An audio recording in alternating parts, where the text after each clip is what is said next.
Assalamualaikum warahmatullahi wabarakatuh. Oke, dalam video kali ini saya akan menjelaskan tentang status proses. Sebelum saya menjelaskan alur status proses, saya akan menjelaskan pengertian dari proses itu sendiri. Jadi proses adalah program yang sedang dieksekusi. Kemudian di sebuah proses memiliki status proses.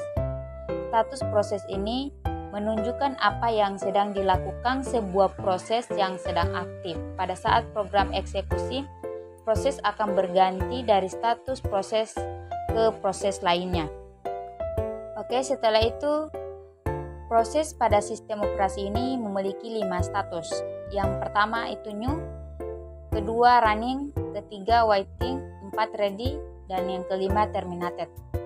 Yang pertama new itu menandakan sebuah proses yang sedang dibuat. Running yaitu menandakan sebuah instruksi atau perintah yang dijalankan.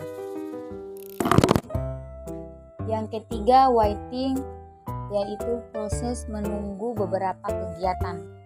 Keempat ready yaitu proses sedang menunggu tugas untuk diproses. Dan yang kelima itu terminated yaitu proses yang menandakan siap untuk dieksekusi. Oke, selanjutnya diagram status. Jadi diagram status proses ini menjelaskan tentang dari tahapan-tahapan status proses. Yang pertama yaitu new.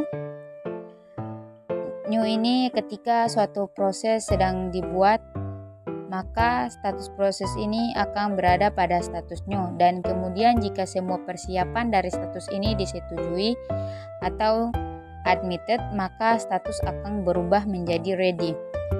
Kemudian ready, di status ready ini proses siap dieksekusi dan menunggu dikirim ke prosesor.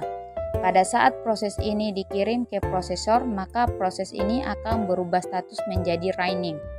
Kemudian pada status running ini ada 3 kemungkinan yang akan terjadi.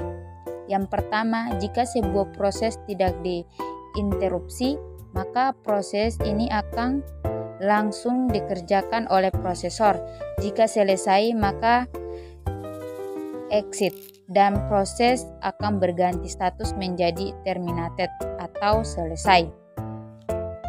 Yang kedua yaitu jika dalam proses running sebuah program mendapatkan sinyal interupsi dari sebuah proses yang mempunyai prioritas yang lebih tinggi, maka proses ini akan kembali ke statusnya ke ready untuk menunggu penjadwalan pengiriman ke prosesor.